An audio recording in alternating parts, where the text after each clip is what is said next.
In the basement of a classified government facility outside Washington, D.C., sits a metal box that absorbs light like a miniature black hole. When scientists attempt to X-ray it, their screens show absolute emptiness. Inside this box are memories of people who never existed, cities no one ever built, and time that stopped 50 years ago. This box was found aboard an aircraft that vanished in 1962 and landed in 2012. The passengers hadn't aged a single day. They claimed only hours had passed for them. But the most terrifying part isn't that. The most terrifying part is what the box does to people who touch it. They're found deceased, but their bodies remain warm, their hearts still beating. Doctors cannot explain what happens to them. They're alive, but they're gone. And in the final recording of one researcher, he said, "I understand now. We're not studying the anomaly. The anomaly is studying us. Stay with me, it only gets stranger. You won't believe what really happened. My name is Dr. Sarah Mitchell, and I was the lead investigator on what became known internally as the Kennedy Airport incident. What I'm about to tell you violates every confidentiality agreement I've ever signed. But after what happened to my colleagues, after what I've seen, I can't stay silent anymore. The world deserves to know what we discovered, even if no one will believe it. If you like it so far, hit the subscribe button to help people to find stories like this." It began on September 21, 2012, at 11:43 in the morning. The control tower at John F. Kennedy International Airport in New York received a radio transmission on a frequency that hadn't been used in 4 decades. Through the static interference came the voice of a pilot speaking with the old-fashioned accent of the 1960s. "Control tower, this is Flight AS-237. Requesting emergency landing. Lost our bearings. Fuel remaining 8 minutes. Please confirm our location." Air traffic controller Michael Rodriguez initially thought it was someone's poorly executed prank or a theatrical performance. No registered flight with that number existed in the database. Airstar Airlines had ceased operations in the early 1970s. But when the surveillance cameras turned toward runway 4 left, everyone in the control tower froze in silent shock. Approaching the airport was a Lockheed Constellation, a 4-engine passenger aircraft with the characteristic curved fuselage shape. The machine was painted in the classic silver scheme with blue stripes and the Airstar logo, a company that had gone bankrupt in 1971. This type of aircraft had been retired from commercial service more than 40 years ago. The plane landed safely, its propeller engines producing their characteristic rumbling sound before falling silent, leaving behind grayish clouds of smoke. All ground crews who rushed to the aircraft stopped dead in their tracks. This wasn't a museum piece or a restored replica. Before them stood an original Constellation from 1962 with all the authentic details of that era. The airport's rapid response security team arrived immediately. When they opened the cockpit door, they were met by Captain James McKinley, a man of about 45 with neatly slicked back hair wearing a uniform from the 1960s airline style. He sat at the controls with a bewildered expression, as if he had just awakened from a deep sleep. "What's happening?" he asked, looking at the modern security equipment. "Why do you have such strange gear? This is Miami Airport, right? We were flying from Chicago to Miami." Within an hour, the area around the aircraft was completely sealed off by national security services. Information about the incident was classified. All witnesses signed non-disclosure agreements under threat of criminal prosecution. The area around the Constellation was cordoned off, with temporary laboratory tents erected directly on the tarmac. Aboard the aircraft were 92 passengers, including 17 children, a young couple on their honeymoon, and an elderly Catholic priest named Father Thomas O'Brien. All were alive, fully conscious, and claimed that today was September 21, 1962. They remembered nothing between takeoff from Chicago that morning and landing a few minutes ago. The medical team called in immediately conducted preliminary examinations of the passengers. The results shocked even experienced doctors. None of the individuals showed signs of aging over 50 years. Moreover, the biological age of all passengers exactly matched their documents from 1962. The children hadn't grown a single tooth, hadn't gained a single centimeter in height. DNA analyses confirmed their stated age with an accuracy of several months. Checking airline archives and flight records showed that Flight AS-237 had indeed disappeared on September 21, 1962. The aircraft lost radio contact at an emergency UN Security Council meeting. She presented the ultimatum from the timekeeper.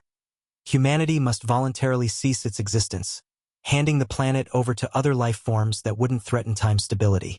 "This is madness," declared the U.S. president. "We can't simply vanish for some mythical beings." "The alternative is worse," replied Dr. Vasquez. "If the first ones fully awaken, they'll destroy not only us but the entire universe. At least this way other civilizations would have a chance." The discussion continued for days, but ultimately a decision was made that shocked the world. Humanity refused self-sacrifice and chose to fight, even if the chances of victory were negligible. Preparation began for a war unlike any in history. Not a war between countries or ideologies, but a war between humanity and the forces that created reality itself. All of Earth's resources were directed toward creating weapons capable of affecting the temporal continuum. Scientists worked around the clock, trying to understand the box's operating principles and create similar devices. The children who communicated with Jason became commanders of new military units, temporal warrior squads capable of fighting in various time streams simultaneously. Emma, now a 15-year-old girl with gray hair from constant stress, led an elite unit tasked with protecting the box at any cost. "Jason says we have an advantage," she reported at a military council. "The first ones are very powerful, but they don't understand human emotions. They don't know what love, friendship, or self-sacrifice are. This could become our weapon." "How can emotions be weapons?" asked General Harris. "Time reacts to strong emotions. Every moment of love creates positive temporal energy. Every act of self-sacrifice strengthens reality's structure. If we can evoke strong enough emotions simultaneously worldwide, it might give Jason the strength for a decisive blow." The plan was insane, but there was no alternative. Worldwide preparations began for Unity Day, the day when all humanity would simultaneously focus on love, hope, and readiness for self-sacrifice. Religious leaders of all denominations united for a worldwide prayer. Scientists developed technology allowing synchronization of people's emotional states across the planet. Artists created works capable of evoking maximally strong experiences. But the first ones weren't waiting. A week before the scheduled day, the sky over all major world cities darkened, though the sun continued shining. Time began flowing unevenly. In some areas a minute lasted an hour, in others a second. People began seeing their deceased relatives who warned of approaching catastrophe. Islands of time appeared in oceans, places where past, present, and future existed simultaneously. Jason transmitted a final message. "They're here. Prepare. Remember, time is the universe's love for itself. If you can love strongly enough, time will take your side." Unity Day arrived earlier than planned. Worldwide, people went into the streets, holding hands and focusing on their dearest memories. Mothers thought of their children, lovers of each other, elderly of their lived lives. At the moment of maximum emotional uplift, the sky tore, and the first ones began emerging from the cracks. They looked like giant figures of crystallized time, constantly changing shape and size. Their presence distorted reality. Grass began growing backward, buildings crumbled to dust then restored themselves. But human emotions truly became weapons. Waves of love and self-sacrifice emanating from billions of people created a barrier around the planet. The first ones couldn't penetrate this barrier without destroying their own essence. In the Pentagon's underground laboratory, the box blazed brighter than the sun. Jason's voice sounded not only in the laboratory but in every human's consciousness on Earth. "I understand.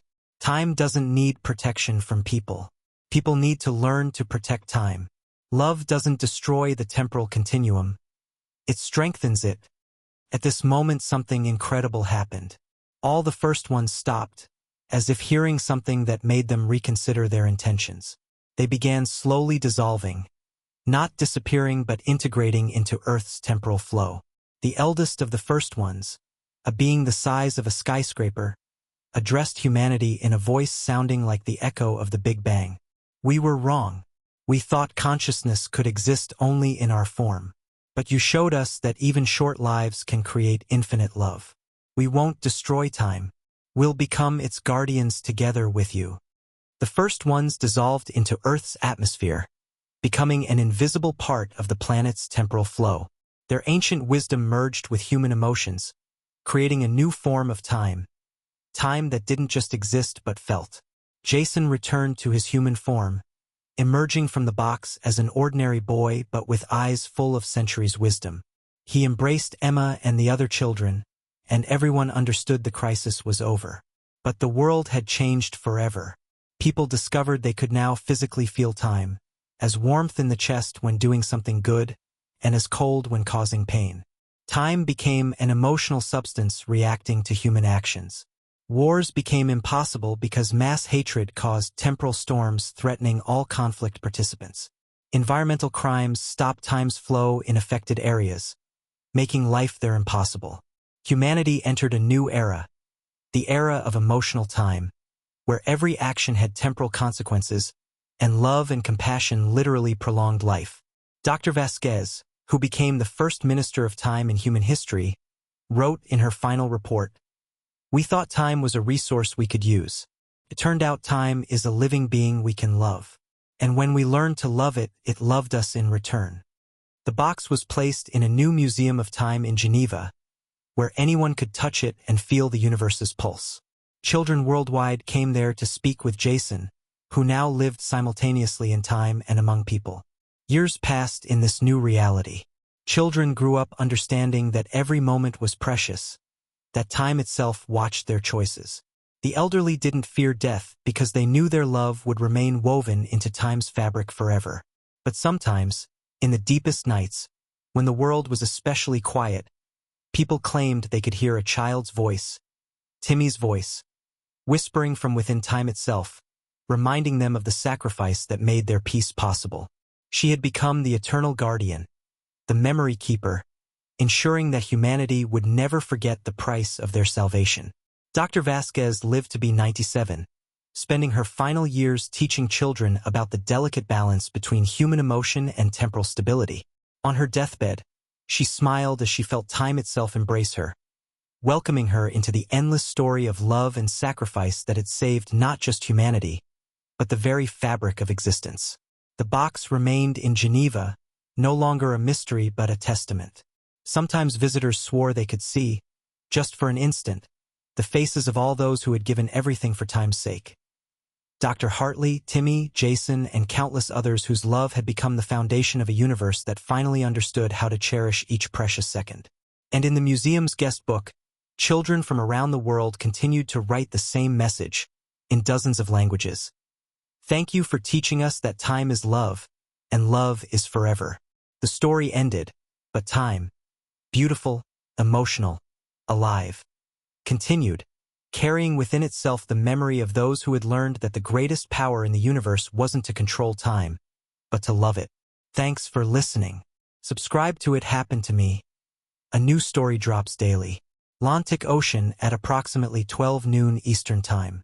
Search and rescue operations continued for 2 weeks, but no debris, fuel traces, or emergency beacon signals were found. The case was closed as disappearance under undetermined circumstances and gradually forgotten. Dr. Sarah Connolly, a leading aviation medicine specialist from the Centers for Disease Control, arrived at the scene 6 hours after landing. When examining the aircraft fuselage, she discovered something inexplicable. The metal skin was in perfect condition, without the slightest traces of corrosion or wear, although after 50 years the aluminum alloy should have significantly degraded. Instruments detected traces of ionization on the aircraft's surface, as if the machine had been in a vacuum or oxygen-free environment for a long time. But the most mysterious discovery awaited researchers in the cargo hold. Under a pile of 50-year-old suitcases was found a small metal box measuring approximately 20 by 15 by 10 centimeters. The box was made from a material that could not be identified by any known analysis methods. Its surface was absolutely black and absorbed light without any reflections. On the top face of the box were engraved 3 concentric circles with a dot in the center, and below them an inscription in unknown symbols. No crew member or passenger could explain the origin of this item. The box had no visible hinges, locks, or slots. It was a monolithic object, as if carved from a single piece of unknown material. Attempts to X-ray the box produced a surprising result. The screens showed absolute blackness, as if there was a void inside that absorbed all types of radiation. Ultrasonic scanners also could not penetrate inside the object. When a magnetometer was brought near the box, the device went off the scale, but the magnetic field disappeared seconds after moving away from the object. In the temporary laboratory deployed in the airport hangar worked an international team of scientists. Theoretical physicist Dr. David Chen from the Massachusetts Institute of Technology suggested that the box might be made from exotic matter or represent technology significantly ahead of the current level of scientific development. Metallurgist Dr. Emily White from Stanford University stated that the box material did not correspond to any element in the periodic table. Meanwhile, the passengers from Flight 237 were placed in an improvised quarantine center in a closed airport terminal. Each room was equipped with video cameras, biometric sensors, and brain activity monitoring devices. However, all instrument readings remained within normal limits. The passengers behaved calmly, showing no signs of stress or cognitive disorders. It was precisely this absolute calm that caused specialists the greatest concern. People who had just taken a 50-year journey through time reacted to the situation like an ordinary flight delay. They inquired when they could continue their journey to Miami and complained about the quality of airport food. Dr. Maria Vasquez, a psychiatrist from Columbia University specializing in traumatic disorders, was invited for individual conversations with passengers. She first chose a 10-year-old girl named Timmy Johnson, who constantly held a toy bear close to her. "Timmy, do you remember anything unusual during the flight?" asked Dr. Vasquez. "At first, everything was normal," the girl replied in a calm voice devoid of childish spontaneity. "We were playing cards with Mom. Then it got very bright outside the window, but not from the sun. The light was purple and moved in circles, like a whirlpool. And then someone spoke, but not out loud, directly in the head. The voice said, 'Don't be afraid, we're just borrowing you.'" Dr. Vasquez felt chills run down her spine. This wasn't a child's fantasy. The phrases and descriptions were too complex for a 10-year-old girl. Similar descriptions were repeated in other interviews. All passengers described the same phenomena. Purple light circles outside the aircraft windows, voices sounding directly in consciousness, and the sensation that time had stopped, but they continued to exist outside its flow. Captain McKinley was held in separate isolation. Unlike the passengers, he showed signs of anxiety and constantly looked at the upper right corner of the room, as if watching something invisible. "Captain, what do you see in that corner?" asked Dr. Vasquez. "I don't see, I feel," he replied. "There's someone there. The one who brought us here. They didn't leave. They're waiting." "Waiting for what?" "For someone to open the box." These words particularly troubled researchers, since the captain shouldn't have known about the existence of the mysterious object found in the cargo hold. 72 hours after landing, Dr. Rachel Stone was invited, a specialist in ancient languages and archaeolinguist from Harvard University. She was to attempt to decipher the inscriptions on the black box. After several hours of analysis, Dr. Stone made an astonishing statement. The symbols on the box resembled the writing of the ancient Sumerian civilization, but with elements that had not been encountered in any known archaeological monuments. Moreover, some signs coincided with images on tablets found in Mesopotamia and dated to the 6th millennium BCE. These tablets described vessels of time capable of transporting people between epochs. "If my interpretation is correct," said Dr. Stone, "the inscription can be translated as repository of lost moments or chest of forgotten time. But there's a warning. He who opens will see what should not be seen." That same night, the first inexplicable phenomenon occurred. Security guard Robert Lane, on duty near the hangar with the aircraft, suddenly lost consciousness for no apparent reason. When he was found in the morning, he was alive but in a state that medics called active coma. His brain showed signs of activity, his heart beat steadily, but Lane did not react to any external stimuli. In delirium, he repeated the same phrase, 27.15 hertz. They're calling home. This frequency immediately attracted specialists' attention. Instruments recorded that the black box emitted electromagnetic waves at exactly 27.15 hertz. Moreover, this same frequency was detected in the brain waves of all passengers from Flight 237.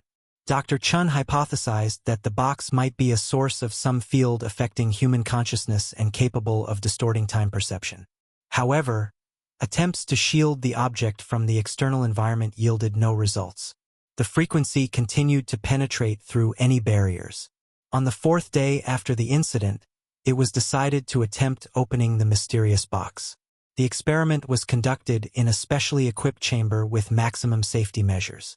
Scientists used laser cutters, ultrasonic emitters, and even low-power explosives, but no method could damage the object's surface. Young physicist Dr. Kevin Hartley from the California Institute of Technology proposed an unconventional approach. He placed the box in a chamber with absolute vacuum and zero temperature, maximally approximating conditions of open space. In this environment, something unexpected happened. The box's surface began to slowly dissolve, revealing an internal structure that looked like a cluster of light enclosed in invisible boundaries. When a laser beam was directed at this light, analyzers could not determine its nature. This was not electromagnetic radiation, plasma, or any known state of matter. That night, Dr. Hartley remained in the laboratory alone, violating all safety protocols. He wanted to conduct additional measurements with minimal electronic interference. The last entry in his voice diary was made at 3:27 in the morning. I reproduced the frequency of 27.15 hertz through an acoustic generator. The box reacted. It opened completely, and I see. My God, I see not a place, but time. Entire layers of time, stratified one above another. I see the same hangar in 1962, and in 2052, and in years for which we have no numbers. All simultaneously, and in each layer stand people looking at me. They wave their hands and try to say something, but their voices come from the future. After these words, the recording cut off with a prolonged sound at 27.15 hertz frequency. All surveillance cameras shut down. Monitoring systems showed that Dr. Hartley's heart continued beating, but he himself was not in the laboratory. When security services broke into the sealed chamber in the morning, they found only an empty room and a completely open box inside which pulsed soft golden light. Dr. Hartley's glasses and notebook lay on the floor. On the last page in uneven handwriting was written, "Time is not a river. It's an ocean, and we've been drowning in it for millions of years." The box was immediately moved to an underground Pentagon laboratory, and all case materials received top secret classification. But strange phenomena only intensified.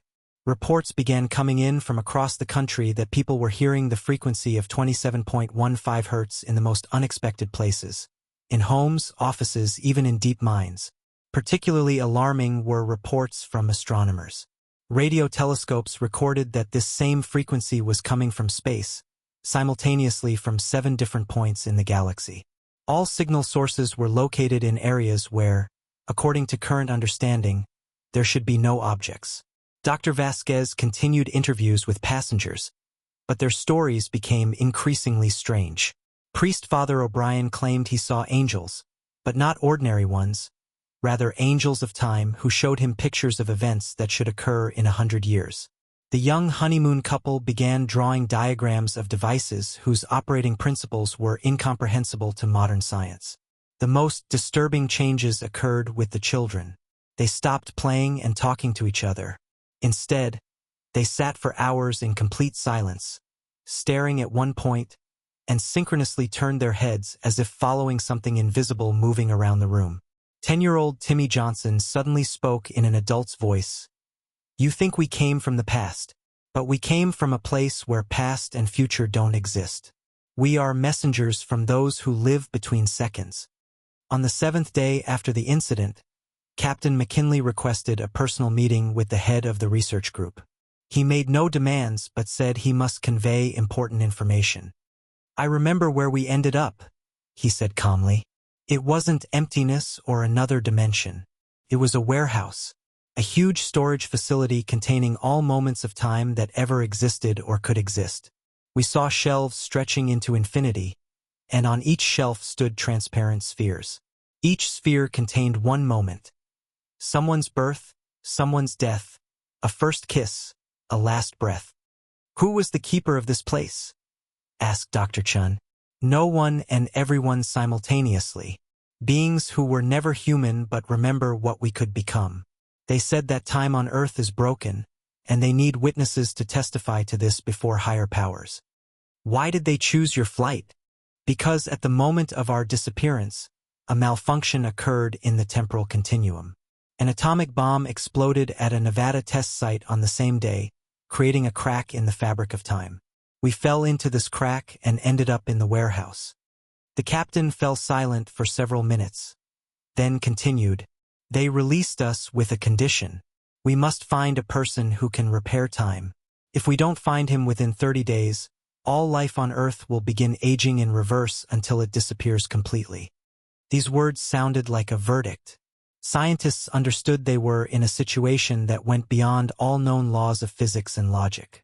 But time was relentlessly passing, and less than 3 weeks remained until the 30-day deadline expired. In the Pentagon's underground laboratory, the mysterious box continued emitting golden light, and this light grew brighter each day. Instruments recorded that the temperature inside the box was absolute zero, yet it radiated heat. This paradox contradicted all known laws of thermodynamics. Dr. Elizabeth Green, a quantum physicist from Princeton University, proposed a revolutionary theory.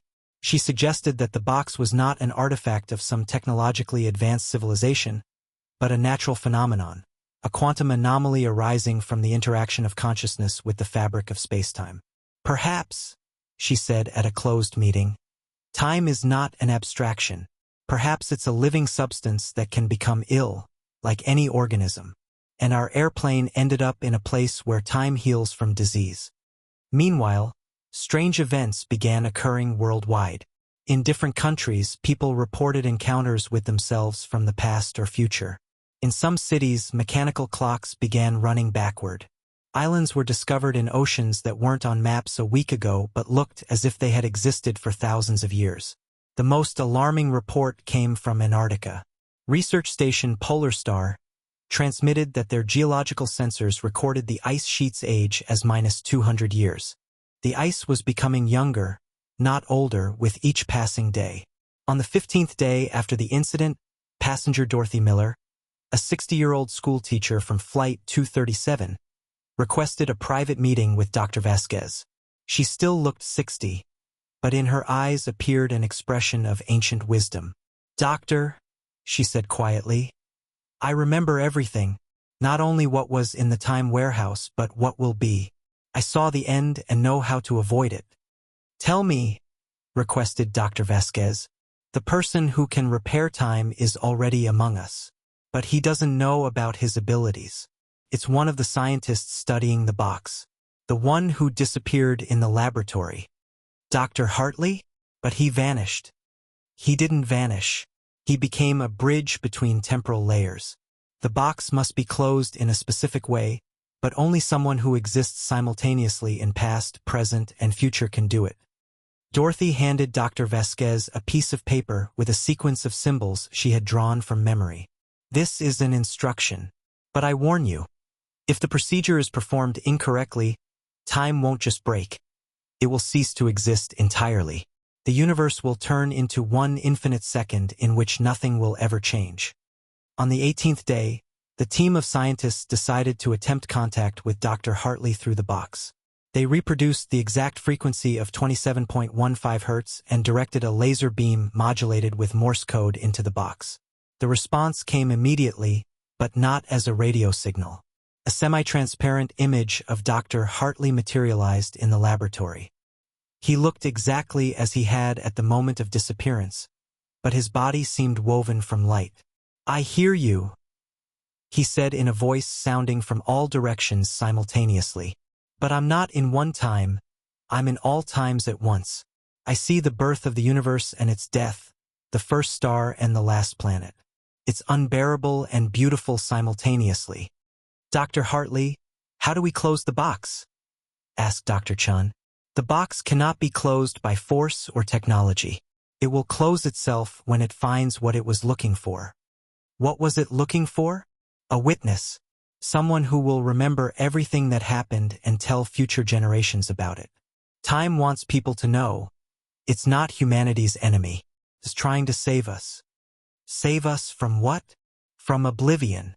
A civilization that forgets its past is doomed to repeat its mistakes. And the mistakes become increasingly destructive. Time gives us the opportunity to learn, but we use it to build ever more perfect ways of destruction. Dr. Hartley's image began to flicker. You have 7 days left. Find the witness and allow him to enter the box. Then the cycle will close and time will flow correctly again. Who should become this witness? Shouted Dr. Chun. But the image had already vanished. In the following days, scientists frantically tried to understand whom to choose as witness. Various candidates were proposed. Historians, philosophers, writers, even children whose consciousness might be more receptive to temporal anomalies. But the answer came unexpectedly. On the 24th day, little Timmy Johnson approached Dr. Vasquez and said, "It should be me, not because I'm special, but because I'm not afraid to forget who I am." Adults fear losing themselves, but children know we change every day. Timmy, do you understand what might happen? I'll live in all times simultaneously, like Dr. Kevin. I'll see everything that was and everything that will be, and then I'll return and tell people that time is a gift, not a prison. The decision was difficult. Allowing a child to enter the mysterious box seemed madness. But time was relentlessly running out, and there were no other options. On the 28th day, when only 2 days remained until the deadline, all passengers from Flight 237 gathered in the laboratory. They stood in a circle around the open box, holding hands and quietly humming a melody that none of them remembered but all knew by heart. Timmy Johnson slowly approached the box. The golden light inside pulsed in rhythm with her heartbeat. When she extended her hand toward the light, all instruments in the laboratory went off the scale simultaneously. "Don't forget us," the girl whispered and stepped into the box. The light flashed so brightly that everyone was blinded for several seconds. When vision returned, the box was closed, and its surface was again absolutely black. Timmy had vanished, but her voice continued to sound in the laboratory. "I see everything. I remember everything, and I will never forget. But I'm not alone here. Time shows me other children who will come after me. One of them will become the true keeper when I can no longer bear this burden." The frequency of 27.15 Hz suddenly disappeared from all instruments worldwide. Mechanical clocks began running correctly again. Islands in oceans that had appeared from nowhere dissolved as imperceptibly as they had emerged. The passengers from Flight 237 slowly began to age. In several hours they lived through 50 years, but this process was painless, like watching a film in fast forward. By morning they all looked their true age, the age of people from 2012. But they remembered everything. Their former life in 1962, what happened in the time warehouse, and visions of the future that Timmy had shown them. Captain McKinley, having aged to a 95-year-old man in a few hours, spoke his final words. "Time forgave us, but that doesn't mean we can safely make the same mistakes again. The girl will watch. She will remember. And if humanity again takes the path of self-destruction, she will return." The black box was placed in the Pentagon's most secure vault, where it remains to this day. Sometimes, at night, guards hear children's laughter coming from deep within the metal, and a quiet voice telling stories about what was, what is, and what will be. And in the U.S. National Security Archives there's a classified document stating, "In case of global catastrophe or threat to humanity's existence, the box should be opened. The witness will return and help. But remember, there will be no second chance." Dr. Maria Vasquez, the only survivor from the scientific group, wrote in her memoirs, "We thought we were studying a time anomaly, Actually, time was studying us, and the verdict was milder than we deserved. But the story didn't end there. 5 years after the incident with Flight 237, the world faced a new threat that forced all nations' governments to reconsider their attitude towards secret time research. Dr. Vasquez worked as a consultant in the new Department of Temporal Anomalies, created under the UN. Her office in a Manhattan skyscraper was cluttered with reports of strange incidents from around the world. In recent months, the number of such incidents had grown geometrically. In Tokyo, a group of school children disappeared during a museum excursion and appeared a week later in the same place, claiming they had spent a whole year in the past studying samurai life. In London, archaeologists excavating Roman ruins discovered a modern smartphone in a 2,000-year-old layer of earth. In Cairo, tourists visiting the pyramids photographed their reflections in polished granite, but in the photos instead of them were ancient Egyptians in the same poses. The most alarming reports came from Russia. In Siberia, a geological expedition stumbled upon a huge crater at the bottom of which were visible remains of a city built using technologies unknown to modern civilization. Radiocarbon analysis showed the structure's age was -300 years. They were younger than the present moment.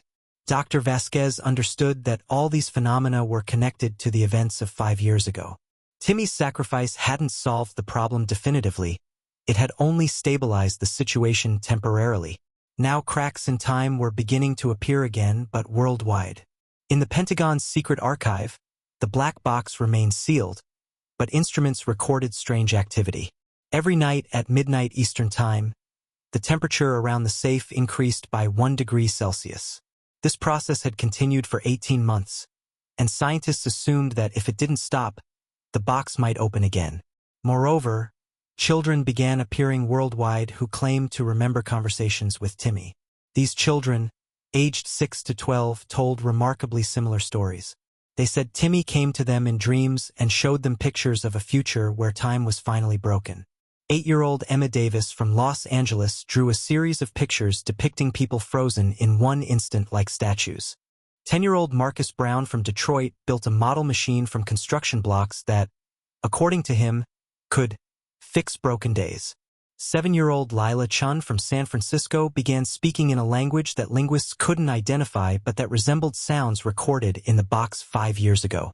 All these children were examined by the best psychiatrists and neurologists, but no developmental abnormalities were found.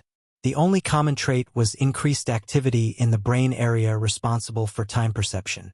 Dr. Vasquez organized a secret meeting of these children at a research center in Virginia. When all 11 children gathered in one room, something amazing happened. They instantly recognized each other, though they had never met before, and began telling about events that should occur in the near future. "The big crack will open in 73 days, said Emma, staring into emptiness. "It will be in the place where people first split the atom, and from there will emerge those who lived before time." "Who lived before time?" asked Dr. Vasquez.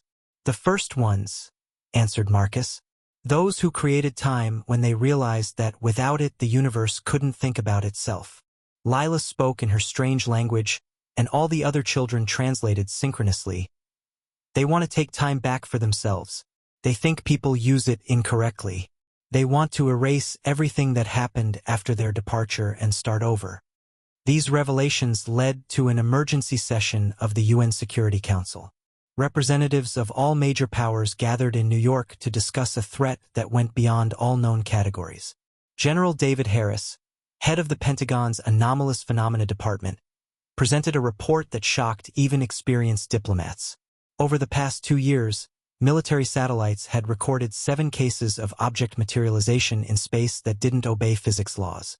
These objects appeared from nowhere, existed for several hours, then disappeared, leaving behind space-time distortions. "We're not dealing with an alien civilization," said General Harris. "We're dealing with forces that existed before our universe formed. And these forces are dissatisfied with how humanity is developing." Russian President Vladimir Kozlov reported that in a classified laboratory under Moscow, scientists discovered that time moved at different speeds in different parts of the building. In one room, a minute lasted 60 seconds, while in the adjacent room it lasted 90 seconds. People in the slow room didn't notice the difference. British Prime Minister Elizabeth Cameron presented even more disturbing data. British scientists established that Earth's gravitational field had begun changing. The changes were insignificant but constant.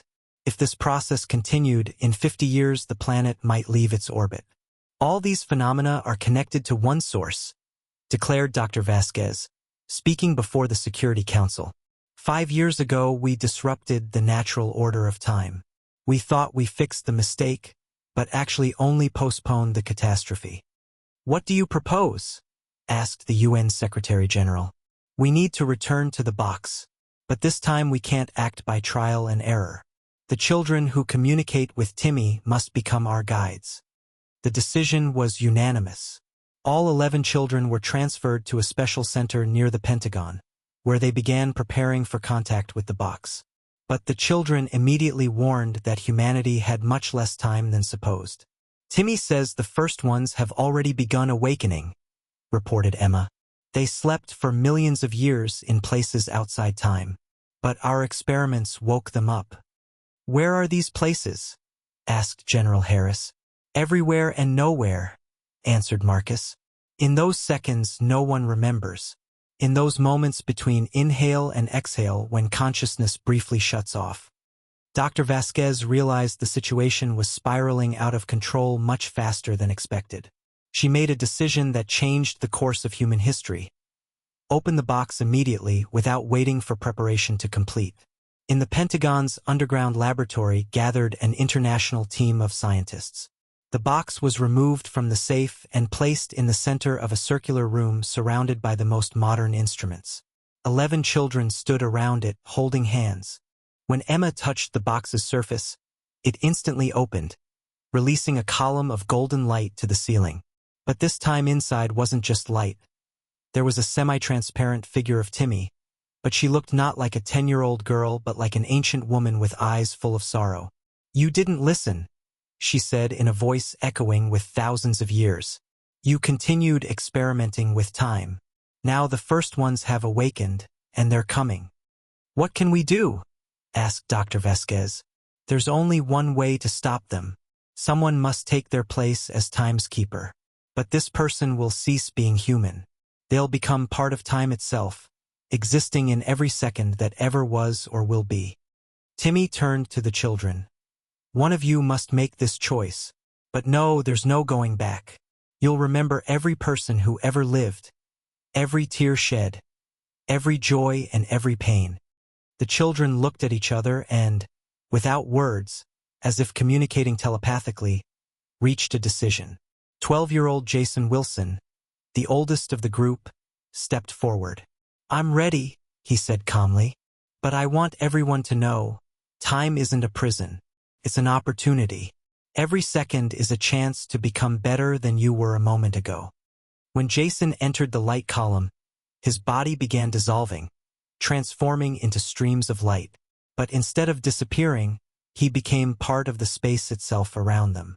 His voice sounded from everywhere simultaneously. I see everything. I remember everything. And I will guard time from those who want to destroy it. The box closed with a quiet click, but its surface changed. Now it wasn't black but shimmering with all colors of the rainbow, and new symbols appeared on it. Drawings the children recognized as messages from Jason. In the following days, time anomalies worldwide began disappearing. The Siberian crater with the mysterious city filled with Earth. The Roman smartphone dissolved into air. School children in Tokyo stopped remembering their journey to the past. But the most important changes occurred in people's consciousness. Around the planet, people began reporting strange dreams where a boy came to them and told stories about the importance of every lived moment. These dreams were so vivid and realistic that many began reconsidering their attitude toward life. Nevertheless, world governments understood the threat hadn't completely disappeared. In the depths of space, the first one still existed, and sooner or later they might make a new attempt to regain control over time. Dr. Vasquez was appointed head of a new international organization, the Institute of Temporal Security. Its headquarters was located in the Swiss Alps, in an underground complex protected from any temporal anomalies. The remaining 10 children became the Institute's first agents. Their ability to communicate with Jason through the box made them indispensable in monitoring temporal disruptions. Emma Davis, now a 13-year-old girl with the sad eyes of an adult, became the leading specialist in communication with the timekeeper. Every day she spent hours by the box, recording Jason's messages about the temporal continuum state. "He says the first ones are falling asleep again," she reported at one of the weekly meetings. "But their sleep is restless. They have nightmares about how people destroy time. Jason tries to show them good dreams, but it requires enormous effort." "How long can he endure this?" asked Dr. Vasquez. "He says time is infinite, but the human soul within it is finite. Every day he loses a piece of himself, becoming more part of time and less human." These words made Dr. Vasquez think about the price humanity had paid for its salvation. A 12-year-old boy had doomed himself to eternal suffering so that others could simply exist. Another year passed. The Institute of Temporal Security grew into an international network of research centers. Scientists worldwide worked to understand time's nature and find ways to prevent new crises. But the more they learned, the clearer it became that humanity was balancing on the edge of an abyss. Time wasn't just a physical phenomenon, it was a living entity that could think, feel, and make decisions. And this entity was becoming increasingly unstable under human activity's influence. Particularly alarming were data on nuclear weapons' effect on the temporal continuum. Each nuclear explosion created microcracks in time that gradually expanded. If humanity didn't abandon weapons of mass destruction, catastrophe would become inevitable. Dr. Vasquez presented this data to the UN General Assembly, and the reaction was predictable. Nuclear powers refused disarmament, stating that temporal anomalies were science's problem, not politics. "They don't understand," said Emma after another communication session with Jason. "He shows me pictures of what will happen if people don't change. A war not for life but for death. Time's war against humanity." "What does he see?" asked Dr. Vasquez. "Cities where time flows backward, and people are born old and die as infants. Oceans where every drop of water exists in its own time. Sky where stars ignite and extinguish every second." These prophecies forced world governments to reconsider their position.